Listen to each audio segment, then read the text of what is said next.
Poor freaking kids would have been better off staying in maths class, man. Fire.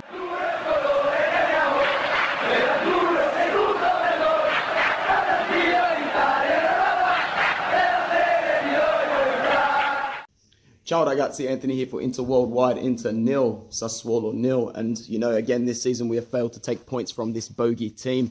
After losing 1-0 in the opening fixture of the season, we have drawn this 1-0. And correct me if I'm mistaken, but I think that's our first goalless draw of the season. In terms of players and the performance, the first half, I actually thought we were okay, and I thought we should have buried one or two of our chances. We had Politano just get to the the far post one time a little bit too late. He also went down, and it was worth a penalty shout, but at a closer look, it looks like he's kicked the ball or at least moved his leg in the direction of the defender.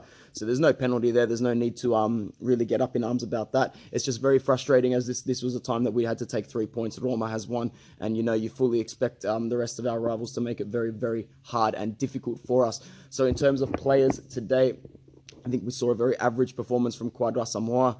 I actually think we saw a little bit of a shaky performance from Stefan de Vrij as well, especially in the first half. He gave a ball away to Sassuolo inside the opening 15 minutes, and it really could have been 1-0. It was just the first of many incidents that could have resulted in 1-0 to Sassuolo, to be honest. So just looking back at this match now, I can't be too angry with not getting the win because, you know, Sassuolo aren't Bologna. They're not, you know, they're not a poor side. They're not a side that we should just expect to go and romp 3, 4, 5-0. But, you know, with all the talk this week and this being our first Serie A match back in a while and there be so much media hype around us, I think you expected a little bit more of a tenacious performance from the ragazzi. That being said, we travel to Turin next to take on Torino, so that's not going to be an easy one either. Other players today, I think Danilo D'Ambrosio actually had a half-decent match, to be honest, and he saved our asses a couple of times where he didn't have to, or he shouldn't have needed to, at least. The midfield was the most disappointing today. Vecino is a passenger. We've said this time and time again, and I'm going to keep freaking saying it until we just palm him off for some fee like 20 million or something. I'll take 15 at the moment. He's shit. He cannot pass, cannot shoot, he can't do anything, man. All he does is backtrack and try and help out in defense, and even then, he's lackluster and poor. His actual on-the-ball composure it's at an amateur level, to be honest.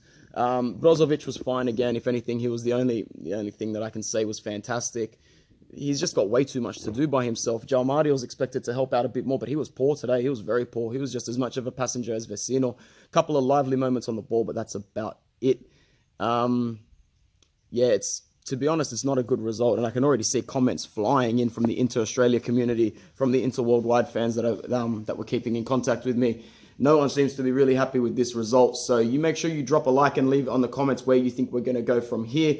Perisic, I don't think, was too bad today. Politano, they tried to do all they can, but once again, a little lackluster. And Icardi he had one of his statue games.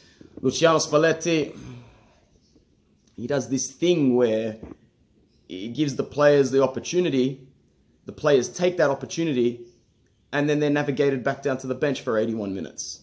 So, you know, Lautaro Martinez is coming off 2 goals and a few very good performances. Don't forget he got the winner against Napoli, which I'm sure is still very fresh in his head. But I would have given him more time today. Other than that, we missed the fast, hard-hitting direction that Keita Balde brings not only to the right flank, but him in terms of cutting inside and whatnot as well. So I think he can't come back soon enough. Guys, other than that, not the best morning, to be honest. Really should have got 3 points. But as always, hey, Forza Inter.